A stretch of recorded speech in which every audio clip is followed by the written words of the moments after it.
Hmm. I'm checking out now. I said, All right, I'm trying to get downstairs right now. My boots. Hold on.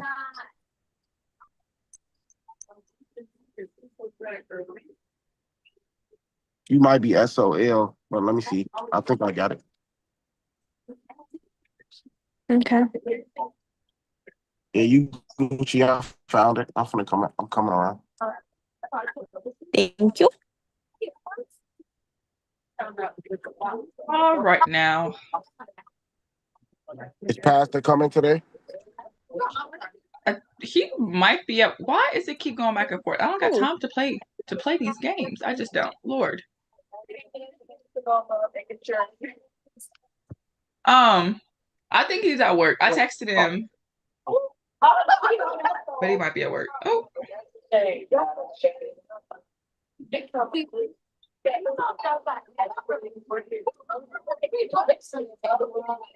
All right, I see. Are you going to start off and mute myself? All right.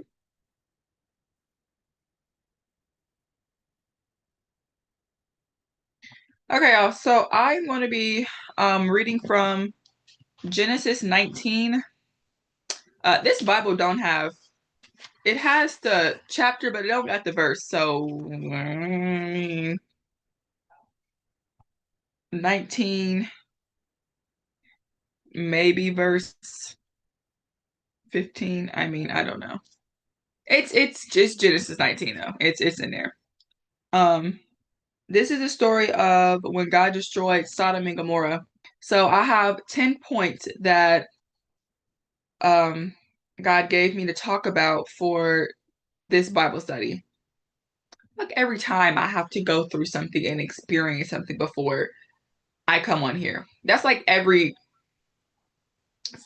2 to 3 days. It's something. It's something.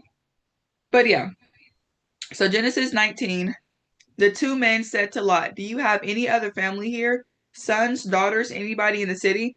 Get them out of here, and now. We're going to destroy this place. The outcries of victims here to God are deafening. We've been sent to blast this place into oblivion."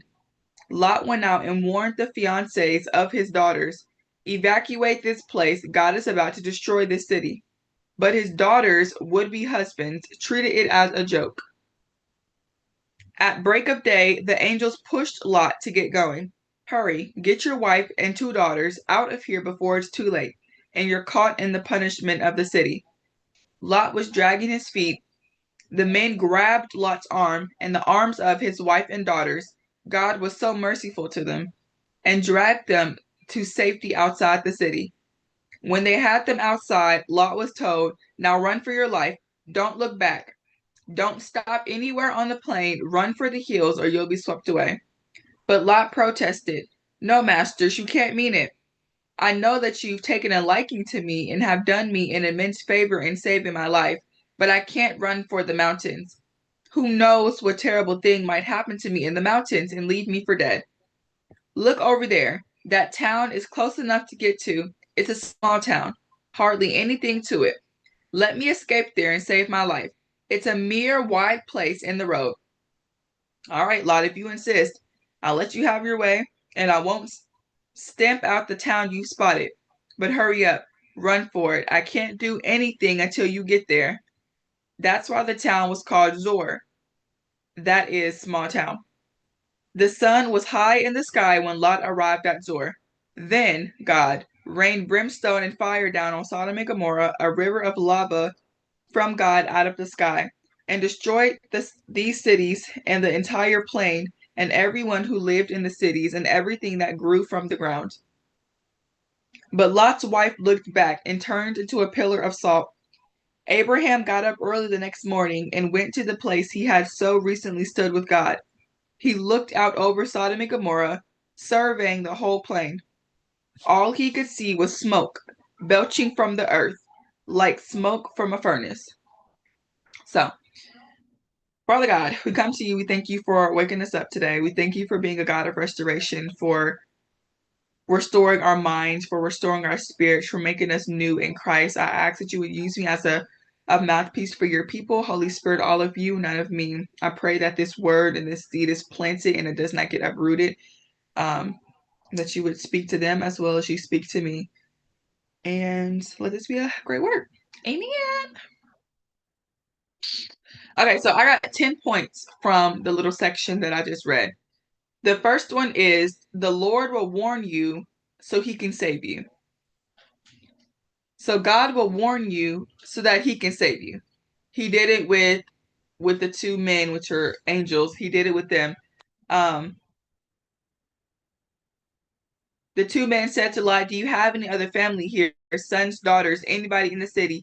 Get them out of here and now. We're going to destroy this place. So to Lot and his family, that was the warning. God was trying to save them from the destruction he knew was coming. Had they had not been warned, they would have been burned to a crisp, just like everybody else, destroyed.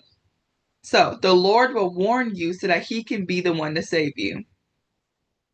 Number 2, who you have leading you will not always go with you.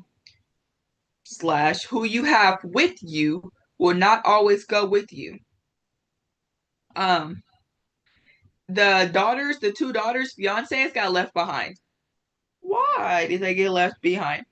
So Lot went out and warned the fiancés of his daughters, evacuate this place. God is about to destroy this city.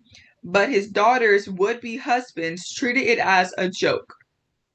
So instead of heeding the warning, instead of taking heed and listening and escaping and leaving with Lot and his family, they laughed.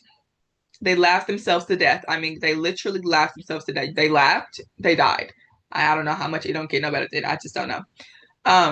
So that even goes to say, who you have in you, who you have with you for this season of your life does not mean that they're going to the next season with you. That goes to the past. Sometimes we try to take people and friends and partners and jobs and old habits, bad habits, and we just try to take things from the last season or from the past, and we try to go into this new season with them, and they can't go. Sometimes it is permissible. Sometimes these things can go into the next season, the next chapter with you, but not everything is supposed to go with you. And it's not always that God is saying they can't go with you, but it also can be the person who you're trying to take with you. If they're not listening to God, if they don't have wise counsel, if they're not seeking God, if they don't have an ear to hear when God is speaking, if the would-be husbands had an ear, a heart for God, then when they heard that warning, they would have acted on it. If you have a heart for God, a mind for God, a heart for God, when he is speaking, you will hear him, even if it's coming out of somebody else's mouth. So who you have with you will not always go with you into the next season. They could have. That friend could have gone into the new season with you. That job could have gone into the next season with you.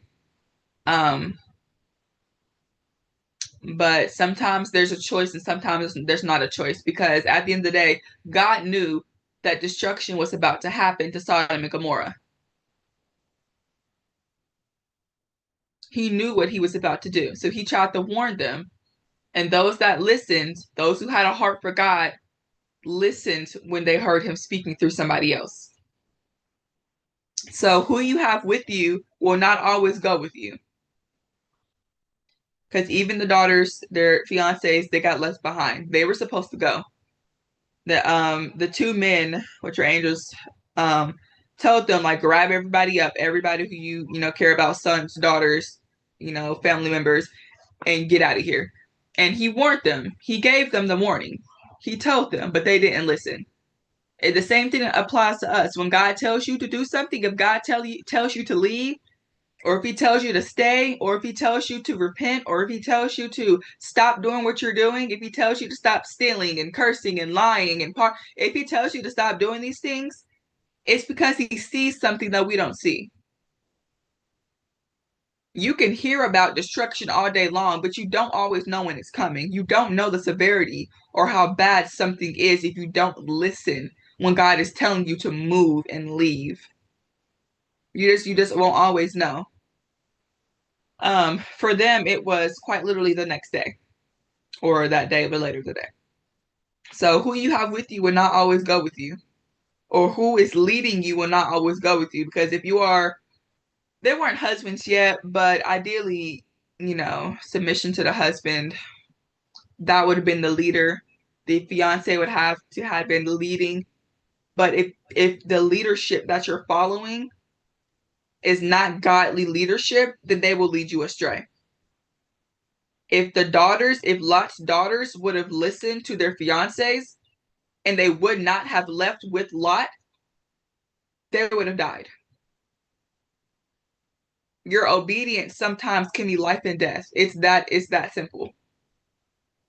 Your obedience could kill you. Your obedience could save you. That's why God will send you a warning. And because he's so merciful, he'll send you plenty.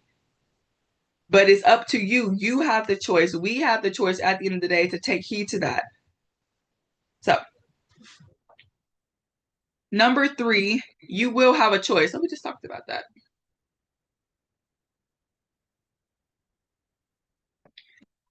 Number 3, you will have a choice.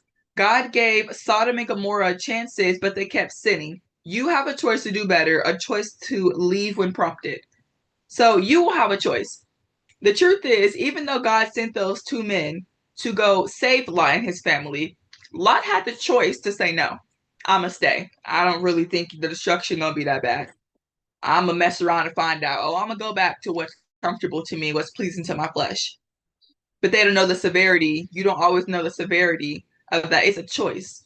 Just like when Eve ate that apple, quote unquote, I don't know if it was really an apple, but when she ate that apple in the garden, that was a choice. Because the instruction given was you can eat from every tree but from the tree of good and evil and life and death, something like that. You can eat from every tree but this tree. It was a choice to listen to God or to do what you want to do. To listen to God or give into that temptation. To listen to God or do your own will. God's will or yours will. It's a choice. Just like it's a choice to choose God. Choose God over that sin.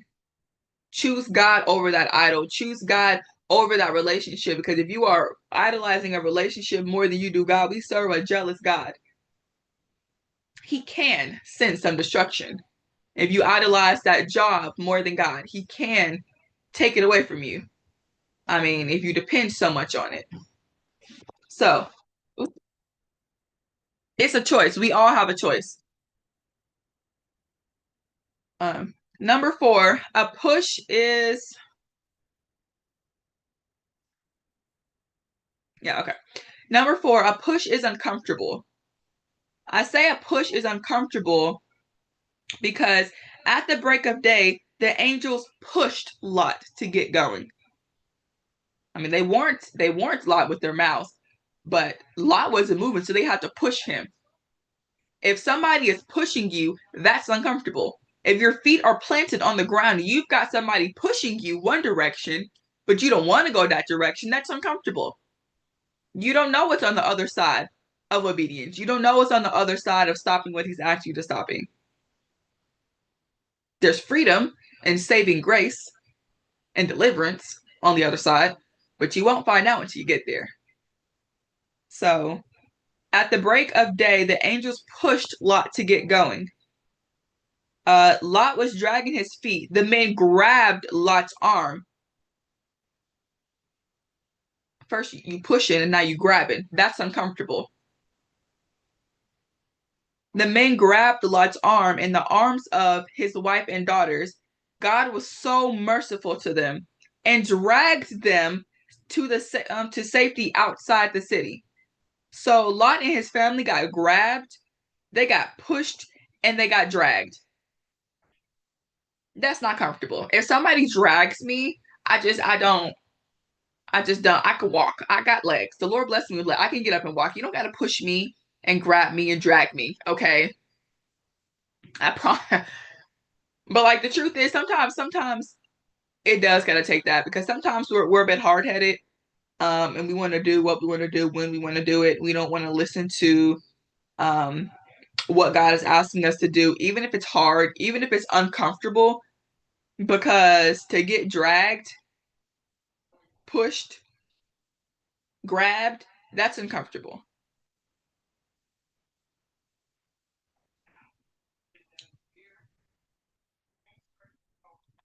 So a push is uncomfortable. When God is pushing you into purpose, when God is pushing you into a new season, I want to say every knowing season of transition that I've gone through personally has been uncomfortable. I went from being stable in one season to now fully having to depend on God in another season. I mean, he has been consistent in all the ways he chooses to show up, but there hasn't always been like a consistent every week or every 2 week like paycheck or like word. Like I have to, when he presents the opportunity, I have to go and grab it. Otherwise, it's gonna pass you by, and he's gonna be looking at me like, I mean, I gave you the opportunity, but you didn't take it. So growth is uncomfortable. When God renews your mind and he renews your heart, even that's uncomfortable. You went from operating to a worldly heart and a worldly mindset to having a heart for God, to having him renew your mind, to having him renew your heart. There's a little friction there because you grew up one way. You grew up learning how to love one way, or you grew up not knowing how to love one way, and then God has another way of doing things. So when you are transitioning even from the world to God, from secular music to gospel music or gospel rap, that's uncomfortable. Something that you once known that's being stripped away from you to having to walk through and transition to and be pushed into something, and you don't know what you're getting pushed into, and all you have is a word to go off of, that's uncomfortable. Because I don't know about y'all, but I like seeing things. I like knowing things before I go there. If people invite me to a function, who gonna be there? What time it start? What time it ends? What type of food they serving? Like heavy on the who gonna be there, because I don't just show up around everybody. I don't just show up around everybody. So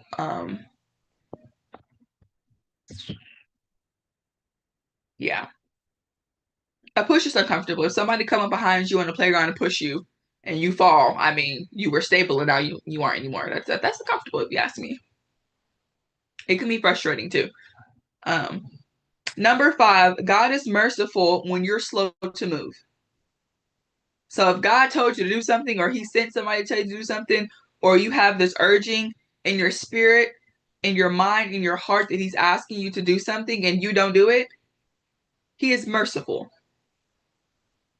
Sometimes we're slow to move because we're uncertain of what the future looks like. He's asked me to drop so many things, move so many ways, and I have been slow to do it. Yeah, absolutely. He's got to make you uncomfortable to humble you so he gets the glory.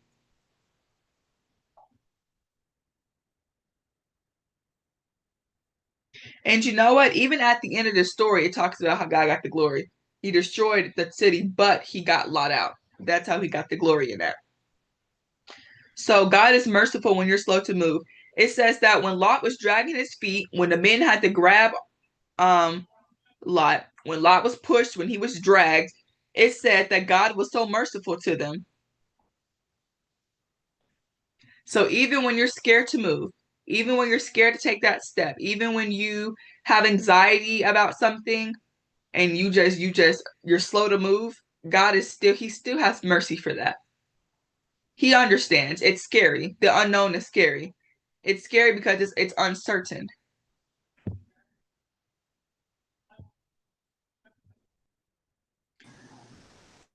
The unknown is scary because it's uncertain. Hey, Brandy. Hey, But yes, God is merciful when you're slow to move. When he asks you to do something, when he tells you to move, do it with some urgency and some quickness. Some quickness. Okay? If you're hungry, you're gonna get up to the kitchen and go make you a plate with some quickness. Be the same way when God tells you to move. or leave something or drop something. Because again, your obedience could quite literally cost you your life. If you aren't obedient to what God is telling you, if Lot was not, and him and his family were not obedient, they would have died by fire and brimstone.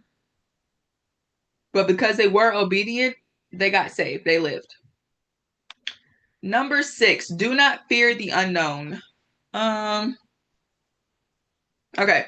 So, but Lot protested, "No, masters, you can't mean it. I know that you've taken a liking to me and have done an immense favor in saving my life, but I can't run for the mountains. Who knows what terrible thing might happen to me in the mountains and leave me for dead?" That was fear. That was Lot exclaiming his fear. Lord, I hear you telling me to move, but Lord, I don't know what's out there. You want me to go out there, and I don't even have binoculars to see. I don't know who's out there. I don't know how long it's going to take to get there. I don't know how much it's going to cost to get there. I don't know what's going to be there when I get there. You're asking me to leave a place that I was comfortable to blindly go into a place that you're calling me and sending me to do. There can be fear attached to that. Because if you're anything like me, I like to know. I like to know where I'm being sent to. I like to know who's going to be there. I like to know. I like to be prepared. It's not even about knowing, but it's about being prepared. Low key, it's a little bit of control. I like to at least have some type of control over something. And sometimes with God, you just won't have that. I mean, you're gonna have a word, you're gonna have to just trust his word. Trust that he won't leave or forsake you. Trust that he won't lead you to harm's way. And you just end up hurt. Trust that it's for his glory and your safety and your protection. Your obedience is not always about you. Majority of the time God asks you to do something, it's for somebody else. When God sets you up, it's for somebody else. Your obedience, somebody needs to see that because that could be their salvation. Somebody could see your obedience and want to give their life to Christ. It's about the seeds being planted. So your obedience is never just about you. There are lives and souls and spirits attached to your obedience. So when God says to do something, or he says to start something, or he says to say something, do it. The amount of times that God has had me or given me dreams and told me to tell people stuff, that's uncomfortable. First of all, we don't even talk every day. We don't talk at all. And here I am having to tell you something about your lifestyle and something about how you need to go to God about this or start this or do that. That's uncomfortable because I don't know how they're going to react. But at the same time, it's not about, I don't need to worry. Don't worry about how people are going to react when God asks you to do stuff. You're doing it for his glory, not theirs. So pray and rebuke that people-pleasing spirit off of you. I've had to get delivered from people-pleasing. I mean, sometimes I might care, depending on the situation, about something, but at the end of the day, I'm going to do what God tells me to do, even if it's hard, even if it hurts. So don't fear the unknown. If God tells you to do something, do it. Do it scared. If you're gonna be fearful, do it scared, but don't fear it and not do it because you just don't know. Because your life could be on the end of that. Your breakthrough could be on the end of that. Your blessing could be at the end of that. And you not know because you didn't stick it out and go and do what he told you to do. So, number 7, sometimes God won't move until you move to get to a place. Oh, my nose itch. Sometimes God won't move to do something until you move to get to a place.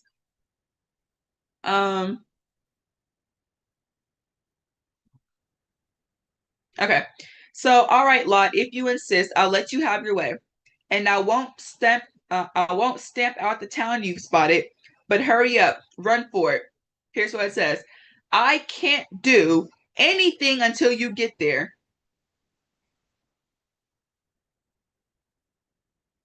There was something else, Lord. Where'd it go? Oh, that's the next one. Okay. So sometimes God won't do something, and number 8 ties in with this as well. But sometimes God won't do something until you move to get to a place. The 2 men told Lot, I can't do anything until you get there. If God sent somebody to warn you about something, sometimes he can't move. If you're stuck spiritually, mentally, emotionally, financially, relationship-wise, friendship-wise, job-wise, business-wise, if you are stuck, career-wise, anything, go back to the last instruction that God told you. If God last told you, go, and you're sitting here stuck because you didn't go when he told you to go, one, you're causing delay in your own life. That's what, do stuff with urgency. I'm talking to myself too, because sometimes I be real slow to move. Like, Lord, I need confirmation. I need like a little sneak peek around the corner. Like, show me something. But he said, I can't do anything until you get there. Sometimes God won't send you that man or woman until you get there. Okay? Sometimes God won't give you that job until you get there, until you move and get there, until you leave and get there. God won't allow that business to flourish until you move and get there. He won't allow you to move and start certain things or do certain things or say certain things until you get in position. Lot and his family being at that small town was them being in position so that God could move and destroy Sodom and Gomorrah. So sometimes we're waiting on God to do something and he's waiting on us. The moment you do it, oh, he's working. Clockwork. You go be sitting here like, what took so long? And he looking at you like, you took so long. It was you. I was waiting on you the whole time. He be waiting on us. It's not him. It's not him. It's us. Okay, we're the problem. We're the problem.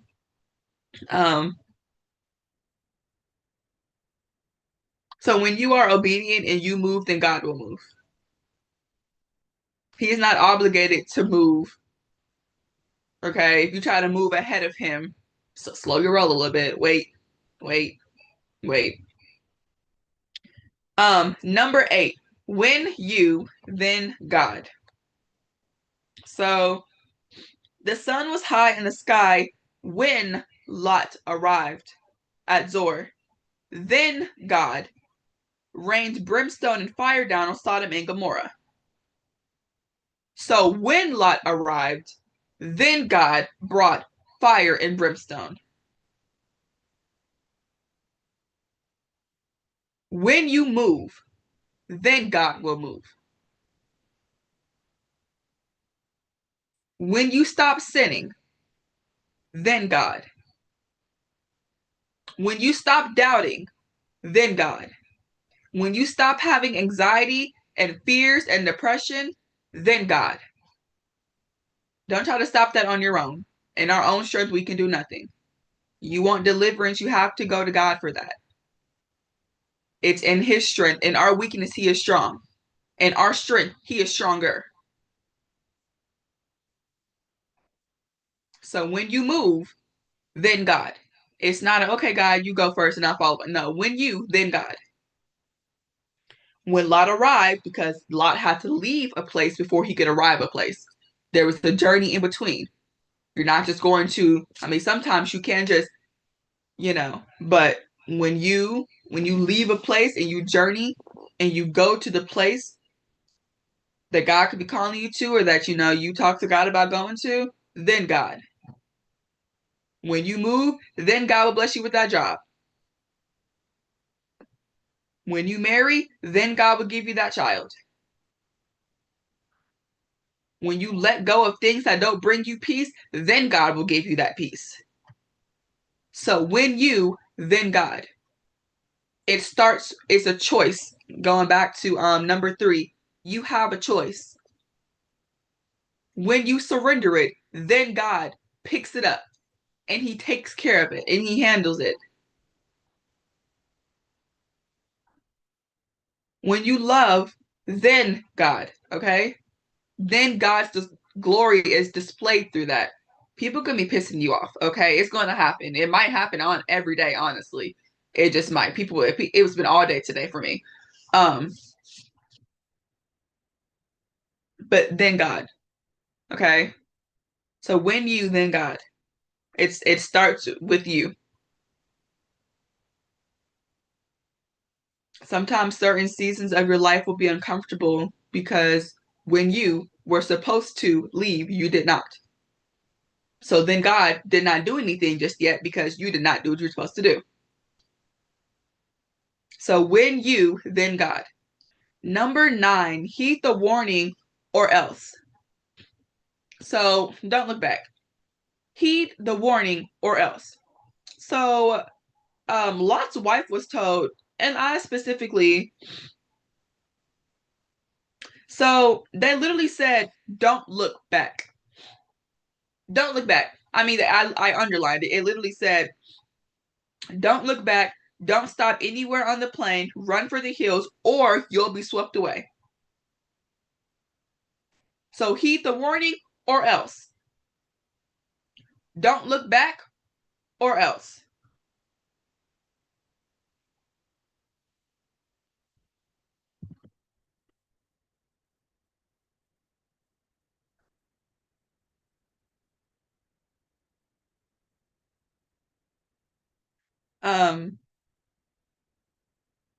So they were specifically told, don't look back.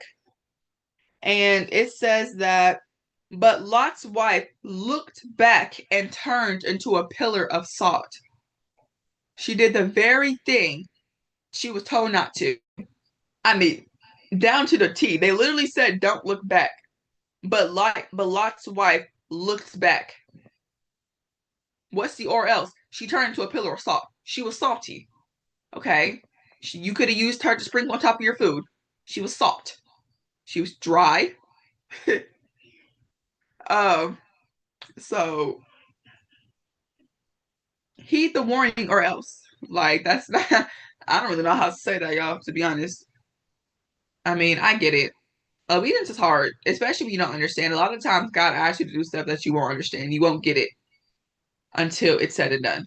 You won't understand until you are already out the storm and put up in a safe place. When you're in the storm, it don't look like what God is promising you. But every time it storms, there is sunshine. The next day, the next morning, hours later, it is greener on the other side, okay? And number 10, when you look, Anthony. Number 10, when you look back, it'll look like smoke. So, Abraham got up early the next morning and went to the place he had so recently stood with God. He looked out over Sodom and Gomorrah, surveying the whole plain. All he could see was smoke belching from the earth, like smoke from a furnace. So when you look back on what God delivered you from, it'll look like smoke. You got through that. When you look back on what God brought you from, when you look back on the people he delivered you from, on the relationship he delivered you from, on the mindset he delivered you from, on the struggles that he delivered you from, the people, the environment, the toxicity, the pride, when you look back, it's going to look like smoke.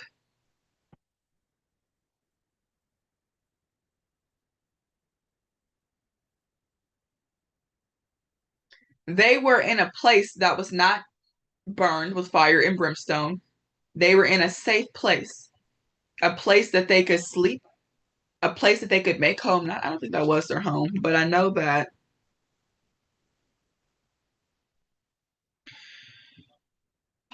they did stay there for a little bit. Yeah, so they lived in a cave. But when you look back over all the things that God has done for you, your family, your life, anything for you, your friendships, your home, your spirit, when you look back, it'll look like smoke. Because where you are today versus what he brought you out of is much better than if you would have stayed. You would have got burned in that last season if you would have stayed. You would have got burned in that friendship had you stayed. You would have got burned in that relationship had you stayed. At that job, if you didn't move when he told you, you would have got burned. You would have had to endure things that God never intended for you to endure because you didn't get up and move when he told you to go. You will put yourself in extra unnecessary seasons that God never ordained for you to go through because you didn't get up and go when he told you to go, or you delayed, or you didn't do something out of fear for whatever you fear for, you know? So when I look back over the relationships, you know, romantic and platonic, I think that's like friendship wise, it looks like smoke. And it's not necessarily the person, like them, but me. When I look back at who I used to be, when those Snapchat videos from 2 years ago come in, 3 years ago, 4 years ago, 5 years ago come in, it looks like smoke because I'm not the same person I am. God brought me out of something that was going to be destroyed so he could plant me in a space that was safe, in a space I could grow in a space I could flourish in a space that I could develop in a space that I could teach in a space that I could learn in. So when you look back over your life and all the things God brought you with, that is going to look like smoke. Be so thankful and grateful, because I am, from where God has brought you from the type of person that you used to be to who God created you to be now. Y'all are in Bible study. Can you give yourself a little round of applause, please? I mean, I know my mom always said, like, in this house we will serve the Lord. So I was always in some type of Bible school or church camp or something like that. But that was out of force. We're grown. Nobody's forcing us to come to Bible study. But you want more for yourself. You want to grow more. You want to learn more. You are here by choice. It is a choice to seek God daily. It is a choice to pick up your cross and walk. It is a choice to walk in your purpose and your calling. That's a choice. He presents it to you. Will you pick it up and accept it? Accept the calling that he has in your life. Nobody forced anybody. Nobody held, a little gun to you and said, show up. This is the choice. Y'all made the choice to hear the word of God today.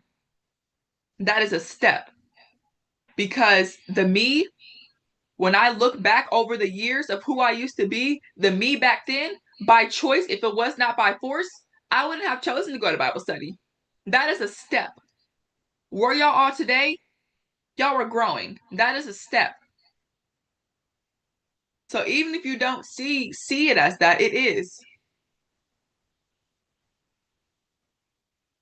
The world looks so entertaining. It looks so fun, but it's not. Ignorance is bliss. Okay? What looks like fun in the world is damaging. As a follower of Christ, it's damaging to the spirit. So you have a choice. You have a choice to choose God over that temptation. A choice to choose God over that drug. A choice to choose God over sexual impurity. It is a choice. And I know temptation is hard, okay? Temptation is meant to be hard. But that's not when you lean into your own strength. That's when you lean into God's strength. Because in his strength, you will be victorious. When you stop trying to do something in your own strength and you allow God to be God and operate in his strength, it's a win every time. We're not guaranteed success when we do stuff in our own strength. I think there is an extent of success that we see in the world, but that success is not operated by God. So how much greater will it be if you have God backing you? If you are operating in gifts with God's strength and his knowledge and his wisdom. So when you look back, it'll look like smoke. When you look back over your life, it'll look like smoke. When Abraham looked over to where he had talked to God last and he seen what used to be a built city. It was smoke. Okay, it was burned down and destroyed. But Abraham was looking from a place of safety. He was looking from a place of change, a new place, a safe place, a place that God brought him to. So yeah, I'm gonna go over the 10 points just to list them really quick. The first point was the Lord will warn you so he can save you. The second point is who you have with you will not always go with you. Or who you have leading you will not always go with you. Number 3, you will have a choice. It's always a choice. But what will you choose? Number 4, a push is uncomfortable. It's uncomfortable when God is pushing you and calling you higher, and you're used to being where you are.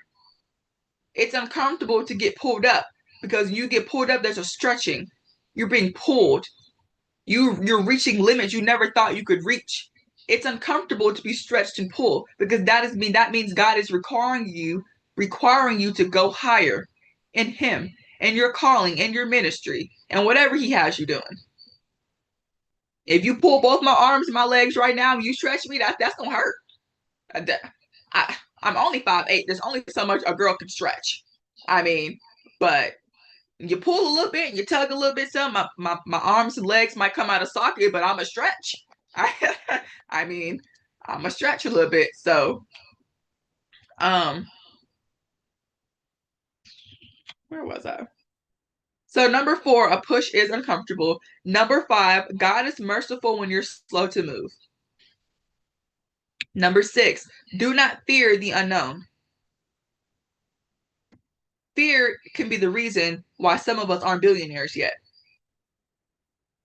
Fear is the reason why we don't have what we need or what we want. You have visions and dreams of where you want to go, but fear is stopping you from reaching those places. Those dreams and visions aren't there for a reason. Step into alignment so you can receive it. So, oh my gosh, so you can receive it. Number 7, sometimes God won't do something until you move and get to a place. Sometimes we're waiting on God and God's waiting on us. He says, when you move, I'll move. We got to remember He's already written our story. He knows every thought, every choice, every word, every prayer, every tear, every groan. He knows it all.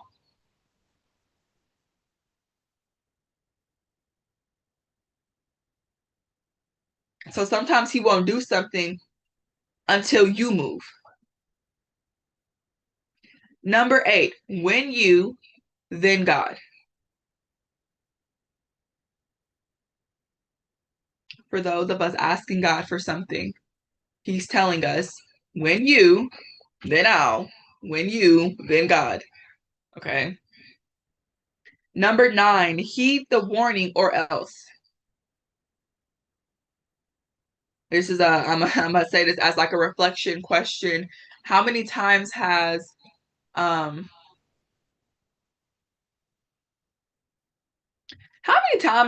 parent had to tell us to stop doing something before they popped us? Or how many times, get your hand down, move your hand, don't put your hand up there, or else you got burned? Like, how many times have we been warned to not do stuff, but because we're hard-headed, we want to mess around and find out what's going to happen? We find out that or else. I still do it. I'm only 20. Like, And then number 10, when you look back, it'll look like smoke. When you look back, it will look like smoke. It's going to look like smoke because that old version of who the world told you, God burnt it up and He blew it away, because that's not who He told you you were. You're not what the world told you. You're not a B word. Okay? You're a man or woman. You are what God calls you. He calls you beloved. You are princesses and princes of a king. Keep that in mind. You're not poor. You're not damaged. You're not broken. You're not useless. What the devil calls you and what the world calls you, what the world told you, who they told you were, is not who God calls you. He calls you by name. The world might call you stupid. God calls you by your first name. Study God's character. When you study God's character, you'll realize he's not like everybody else. When you fall and stumble, he's not there condemning you and pointing fingers and I told you to do this. He's not doing that. He's waiting on you to get back up and go to him. Talk to him. Process with him. He's not waiting to just punish you like we may have been punished growing up for doing the smallest thing. Okay, he's a father. He corrects. Punishment and correction is different for him. He punishes, yes, but he also corrects.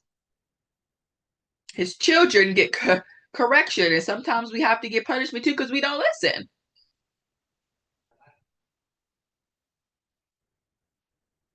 So yeah, that was the 10 points for today's Bible study, which is titled Don't Go Back.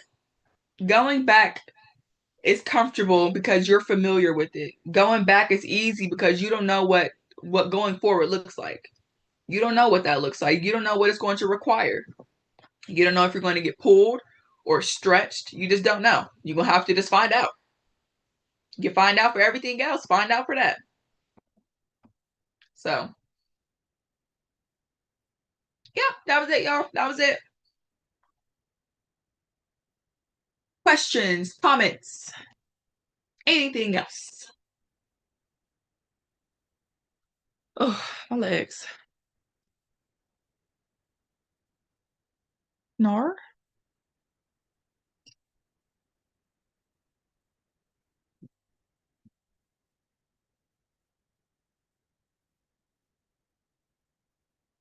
Y'all hear me?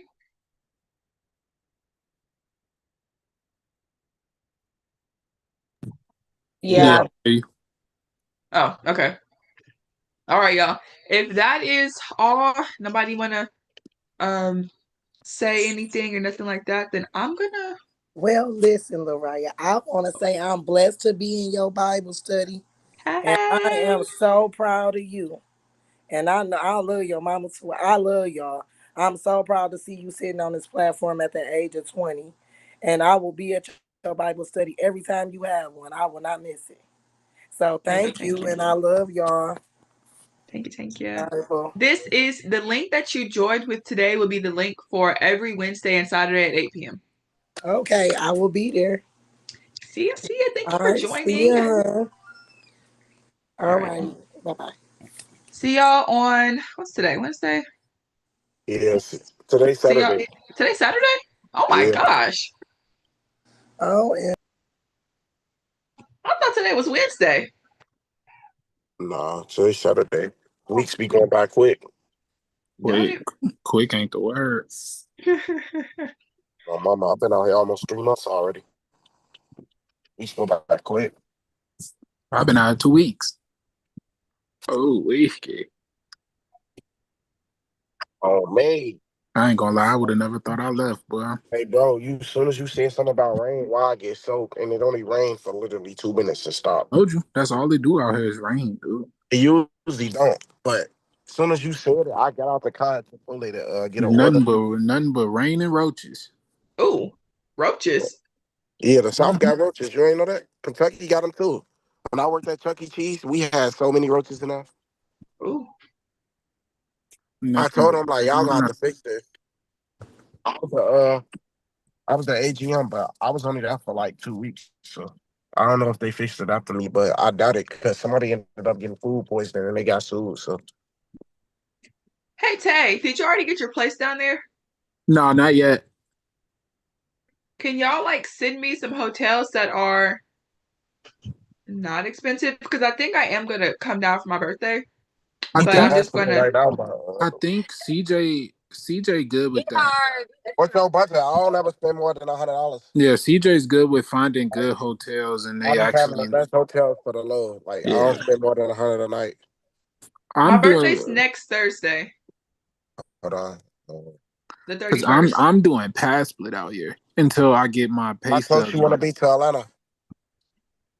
Come in. I don't know. Huh? Did she? Because if you I be driving, going it really don't matter how far you is. Like in certain parts, it'd be like 30 minutes from the main city. You have to stay. If you stay at Best Western in Marietta, it'll be like around like 90 something, and then 20 for your deposit for one night. Really?